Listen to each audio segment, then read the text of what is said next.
Olá, estamos de volta com o nosso Drops do Céu, Gotas de Luz sobre sua vida. Hoje estamos iniciando uma nova série, Deus no meu trabalho. Eu gostaria de compartilhar um pouco daquilo que o Senhor tem me dado nesses últimos 45 anos. Sou empresário cristão e eu sei que isso é uma dificuldade que muitos têm. Como compatibilizar, como conciliar fé, trabalho, os desafios. Então essa série vai ser uma série de vários temas. Vamos começar hoje falando sobre um tema bastante interessante, o caminho para a prosperidade. Todo mundo quer melhorar, todo mundo quer prosperar, todo mundo quer ser bem-sucedido. O que a palavra de Deus diz sobre isso? Lembrando que prosperidade só de dinheiro é muita pobreza. A prosperidade que eu creio, pelo menos eu quero e que eu imagino que todos queremos, é saúde, família, amigos, tempo de qualidade. Como nós podemos conciliar tudo isso com a nossa fé, nosso compromisso com Deus e os desafios do nosso trabalho, que são inúmeros, eu imagino. Vamos lá então? Nós vamos nos basear hoje no Salmo capítulo 1, Salmo 1, não é?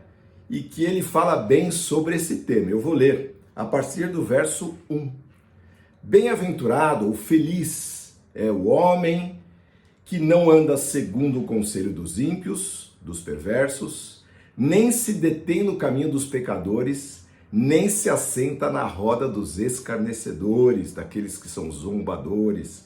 Antes tem o seu prazer na lei de Deus, e na sua lei medita de dia e de noite. Pois será como uma árvore plantada junto a ribeiros de águas, a qual dá o seu fruto na estação própria, e cujas folhas não caem, e tudo quanto fizer prosperará. Nós vamos ler o restante desse salmo, mas vamos dar uma paradinha aqui. Veja que ele começa o salmo falando nos caminhos que levam à miséria, que não levam à prosperidade. Quais são esses caminhos? Na verdade, é uma sequência de 3 momentos: aqueles que não andam segundo o conselho dos ímpios, não param, não se detêm no caminho dos pecadores, não se assentam, não é, na roda dos escarnecedores. Então, caminhos que levam à miséria, andar segundo o conselho dos ímpios e dos perversos. A pergunta é: quem é o seu coaching? Quem está orientando o seu caminhar na sua profissão, no seu trabalho, seja ele professor, seja ele cozinheiro, seja ele dono de uma empresa, o que você faz? De quem você ouve os conselhos que te levam a prosperar naquilo que você faz? Preste atenção.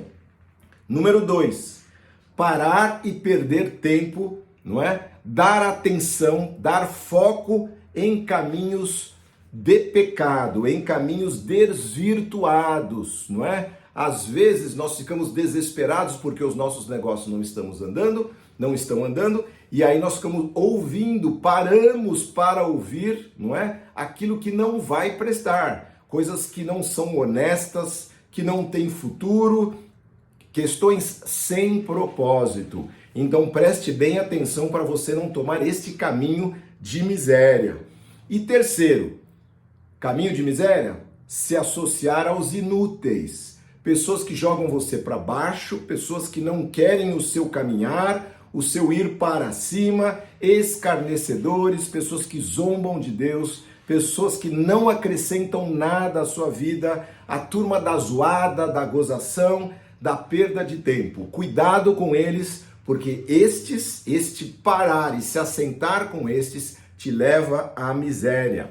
Em geral, estas pessoas não produzem, não colaboram, não acrescentam, só sabem criticar. Quando então você se destaca, aí foi ou por sorte, ou porque alguém te ajudou, ou porque você é uma pessoa iluminada. Não é nada disso. Deus está conosco, Deus está guiando o nosso caminho, não é? Invariavelmente as pessoas procuram te diminuir o teu sucesso, aquilo que você faz. Se você cozinha bem um bolo, se você sabe dar uma boa aula, se você é um profissional brilhante no que você faz, Em geral, essa galera vem falar que não é nada disso e que não, você também não é isso tudo, não é? Pessoas de insucesso, pessoas que não levam à prosperidade, incapazes, não dê atenção a eles. Começa o Salmo já nos dando esta dica. Aí, versículo 2, antes, diz a palavra, tem o seu prazer na lei do Senhor, ou antes, ao invés disso, pelo contrário, o sábio tem o seu prazer em não ouvir os conselhos dos pervertidos e desqualificados, em não assentar com os maus, não invejar o que os outros fazem, não perderem tempo, não diminuírem aquilo que os outros estão fazendo. Aquele que é sábio, que é virtuoso, ele vibra com o bem do próximo. Por quê? Porque ele está correndo na raia dele, está nadando na raia dele, ele também vai conseguir, ele não precisa ficar diminuindo os outros para poder se promover. Mas aqui fala, ele medita nos valores de Deus que tem a ver com tudo isso que eu falei, porque é assim que Deus faz, Deus promove os outros, Deus chama as coisas que não são como se já fossem e faz com que aqueles que estão assentados no monturo, no lixo, se assentem como os príncipes. Este é o coração de Deus e assim deve ser o nosso também, desejar o melhor para o nosso próximo, porque nós atraímos a bênção de Deus para nós, não é? Meditar nos valores de Deus, na sua lei, nas suas orientações, isso faz bem, só vai te jogar para cima. Deus quer te orientar, Deus quer falar com você e Deus quer ser o seu coach, ele sim, trazer os melhores conselhos ao seu ouvido, indicar qual o caminho que você deve seguir, não é? Aquilo que você deve evitar, como nós já lemos. E diz assim, que será, não é? Se você fizer isto, como uma árvore plantada junto a ribeiros de água, pessoas regadas, alimentadas, nutridas, aconselhadas por Deus. Já pensou? O Deus criador do céu e da terra falando para você o que você deve fazer?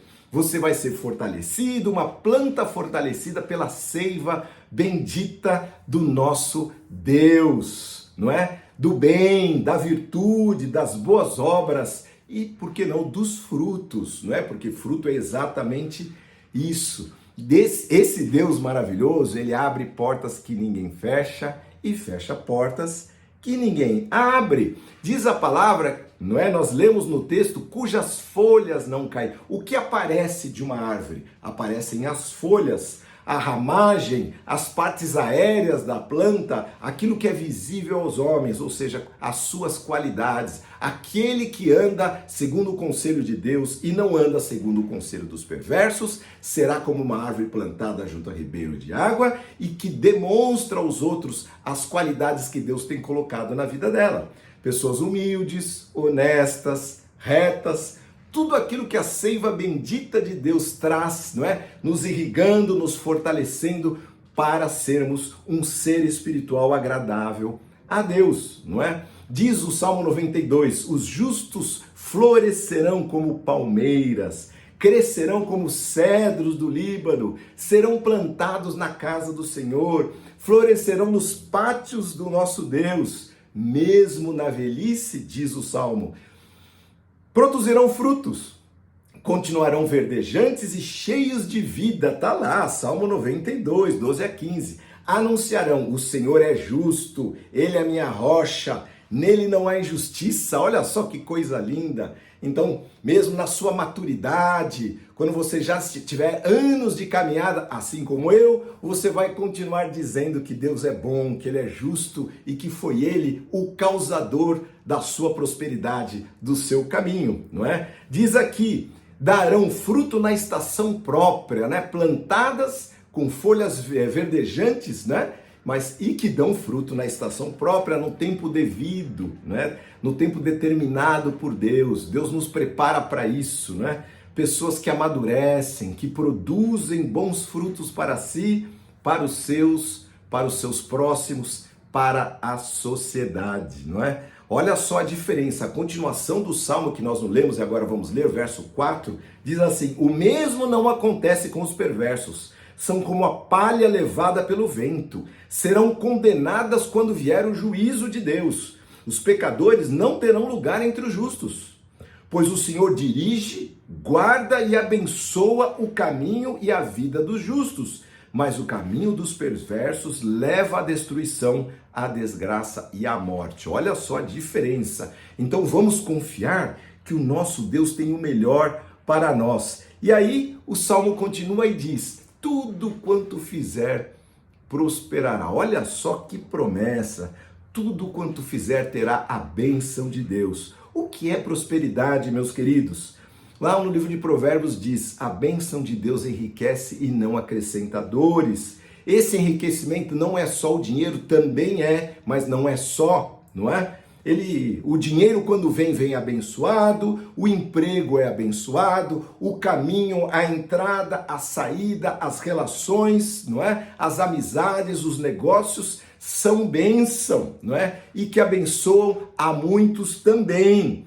O Senhor traz prosperidade na nossa família, os nossos filhos caminham bem, nos nossos relacionamentos, na nossa fé, para que nós não paremos no meio do caminho, na nossa saúde, no maior conhecimento da graça de Deus, que é a porta, o portal de entrada para tudo isso, não é? Que mais que é prosperidade, queridos? O Senhor ouvir as nossas orações, você no meio de um perrengue do seu trabalho, orar ao Senhor e ouvir a sua voz, trazendo, né? Ele ouvindo a sua voz e trazendo solução àquilo que você está pedindo. Já imaginou o magnânimo Deus inclinando os seus olhos, os seus ouvidos, não é? Isso é prosperidade, isso é bênção. Força em meio às lutas virão, as chuvas cairão, os rios correrão, né? A tempestade virá, mas a sua casa está edificada sobre a rocha. Direcionamento, isto o Senhor traz sobre nós, paciência, perseverança, resiliência para que nós possamos caminhar com não só hoje e amanhã, mas longas jornadas na presença de Deus, não é? Com a bênção dele, não é? Diz lá João capítulo 15, né? Quando o Senhor Jesus fala sobre a videira, né? Ele fala que ele é a videira verdadeira, nós somos as varas e o Pai é o agricultor. Na verdade, o Pai é tudo, o Pai é a fonte, o Pai é a seiva, o Pai é o agricultor, o Pai poda aqueles que ele ama para que deem mais fruto. De vez em quando vem uma poda divina aí, dói um pouquinho, mas o Senhor na verdade está querendo o nosso bem, não é? Os frutos são aquilo que vivem ao nosso redor, nossos filhos, nossos amigos próximos que passarem por nós, nossa geração, que vão colher de nós frutos para abençoar a eles. Isso é prosperidade, não é? Então, como eu disse, ele nos poda para que nós possamos evoluir, possamos crescer, árvores mais frondosas, né? Mais belas, né? Vamos ficar mais viçosos, não é? Para produzir mais frutos. O livro de Jeremias, capítulo 17, na verdade, ele tem uma palavra muito similar à do Salmo 1. Diz assim: feliz é quem confia no Senhor, cuja esperança é o Senhor. É como a árvore plantada junto ao rio, com raízes que se estendem até as correntes de água. Não se incomoda com o calor, suas folhas continuam verdes, não teme os longos meses de seca e nunca deixa de produzir o seu fruto, os produz na estação própria. Queridos, esta é a promessa de Deus para cada um de nós. Não importa o seu trabalho, importa que o Senhor esteja com você aí. Então eu quero orar por você para que Deus confirme a sua bênção sobre a tua vida, que você seja uma pessoa abençoada e que você sim entregue a esta geração aquilo que está no coração do Pai. Você não nasceu por acaso aqui, o seu trabalho também não é um acaso, um destino, mas Deus está dirigindo a sua vida. Então vamos orar. Meu amado Senhor, muito obrigado, porque o Senhor é quem dirige os nossos passos, os nossos caminhos. Temos estudado isso nas últimas semanas e agora é hora de falar do nosso trabalho. Senhor, dedicamos horas da nossa vida, do nosso dia, Senhor, ao nosso trabalho. Por isso precisamos da tua bênção, a bênção que enriquece e não acrescenta dores. Senhor, atenta para cada um de nós, para a obra das nossas mãos, que elas sejam, Senhor, um louvor a Ti, que sejam, como diz o salmista, como a oração da tarde, que suba, Senhor, o nosso louvor, a nossa gratidão, Senhor, o nosso reconhecimento, que o Senhor é o nosso Deus, aquele que cuida de nós, e que, Senhor, não percamos o nosso tempo parando, estacionando, discutindo, ouvindo aquilo que não edifica, Senhor. Mas antes tenhamos prazer naquilo que é teu, Senhor, nas coisas do alto, para que quando tivermos que cuidar das coisas da terra, sejamos aconselhados, dirigidos por ti. Muito obrigado, Senhor, pela tua palavra e que o Senhor possa abençoar a cada um na sua vida, no seu trabalho, na sua família, que a prosperidade do Senhor esteja com todos os que estão ouvindo essa palavra, em nome de Jesus. Amém. Amém, queridos. Nós vamos seguir essa série Deus no Meu Trabalho por vários episódios, então não deixe de se inscrever no nosso canal, não é? Curta se você gostou. Faça o seu comentário, envie a sua pergunta e nos vemos na semana que vem. Deus abençoe a sua vida em nome de Jesus. Amém.